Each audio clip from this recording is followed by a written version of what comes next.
Baik, Assalamualaikum warahmatullahi wabarakatuh.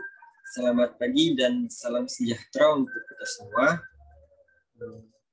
Pada kesempatan pagi hari yang berbahagia ini, kami dari kelompok 9 ingin mempresentasikan hasil kerja diskusi kami. Adapun submateri yang akan kami sampaikan ialah konsep dasar dan contoh proses explaining. Pertama-tama, saya ucapkan terima kasih kepada Ibu Rudy Musnifar SPD MPD selaku dosen pengampu mata kuliah komunikasi antar pribadi. Tidak lupa juga saya ucapkan terima kasih kepada rekan-rekan kelas BKA yang telah menyempatkan diri untuk hadir pada presentasi pagi hari ini. Sebelumnya, izinkan saya memperkenalkan diri saya terlebih dahulu. Nama saya Rifki Zidan Rais, selaku moderator yang akan memandu jalannya diskusi pada pagi hari ini. Adapun anggota kelompok kami sebagai berikut, yaitu Deda Da Silva Daniswara, Eka Nurfitriana, Rika Adelia Rosadi, Rahel Melinda Anggreni, dan saya sendiri Rifki Zidan Rais. Adapun daftar isi yang akan kami sampaikan ialah 1. Konsep dasar pre-assessment, 2. Konsep dasar planning, 3. Konsep dasar preparation, 4. Konsep dasar presentation, 5. Konsep dasar postmortem.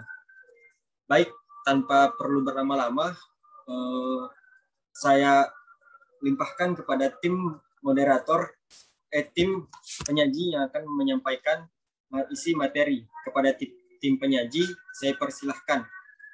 Baik, saya lanjutkan. Pre-assessment. Pre-assessment adalah proses penilaian yang dilakukan pada awal pembelajaran sebuah materi.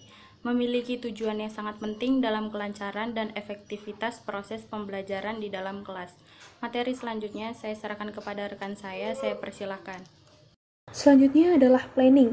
Planning atau perencanaan sebagai sebuah pemilihan dan penetapan sesuatu tujuan organisasi dan menentukan strategi, kebijakan, proyek, program, prosedur, metode, sistem, anggaran, dan standar yang dibutuhkan dalam mencapai suatu tujuan.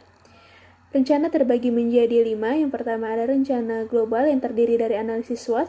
Selanjutnya ada rencana strategik, rencana operasional, rencana sekali pakai, dan rencana tetap. Saya serahkan kepada pemateri berikutnya. Baik, materi selanjutnya preparation. Preparation adalah strategi komunikasi, merupakan perpaduan dari perencanaan, komunikasi, dan manajemen untuk mencapai suatu tujuan. Dalam mencapai tujuan tersebut, strategi komunikasi harus dapat menunjukkan bagaimana operasionalnya secara taktis harus dilakukan.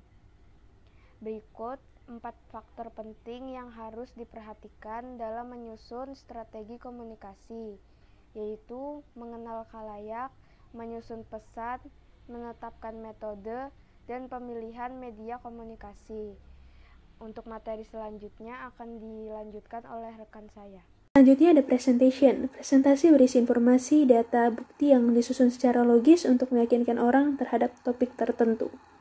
Postmortem merupakan umpan balik dari orang yang diterangkan semuanya, penting dalam memeriksa kedua tingkat pemahaman dan dengan asosiasi kecukupan penjelasan, tinjauan komprehensif tentang peranannya dalam mewujudkan pembelajaran dalam pengaturan pelatihan yang disediakan oleh Dexon.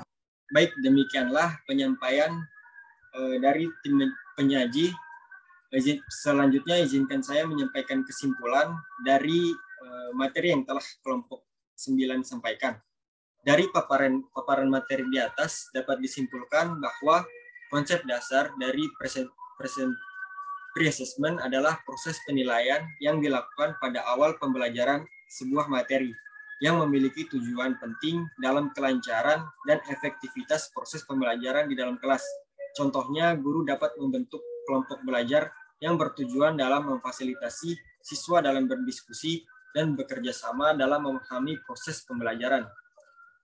Selanjutnya yaitu konsep dasar planning atau perencanaan, merupakan rangkaian kegiatan yang berkaitan dengan satu yang lain agar saling menunjang dalam mencapai tujuan di masa yang akan mendatang.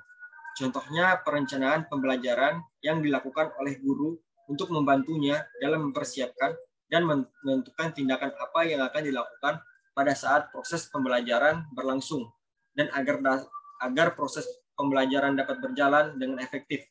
Selanjutnya yaitu konsep dari preparation, merupakan panduan dari perencanaan komunikasi dan manajemen untuk mencapai suatu tujuan. Konsep dasar dari presentation adalah penyajian yang berisi informasi, data, dan bukti-bukti yang disusun secara logis sehingga meyakinkan orang atas suatu topik tertentu. Contohnya adalah seorang guru melakukan teknik diskusi agar dapat terciptanya interaksi komunikasi antar dua orang atau lebih, dan biasanya dalam tahap presentation ini antara peserta didik akan dibagi ke dalam kelompok-kelompok tertentu agar dapat membentuk peserta didik dapat terlibat, bertukar pikiran, memecahkan masalah, dan dapat aktif dalam berkomunikasi. Dan konsep dasar yang terakhir ialah postmortem, merupakan umpan balik dari orang yang diterangkan semuanya berupa sesuatu yang penting dalam memeriksa kedua tingkat pemahaman dan dengan asosiasi, kecukupan penjelasan. Baik, demikianlah penyampaian materi dari kelompok 9. Lebih dan kurangnya kami mohon maaf. Saya sebagai moderator izin pamit undur diri. Billahi fisabilil haq fastabiqul khairat. Wassalamualaikum warahmatullahi wabarakatuh.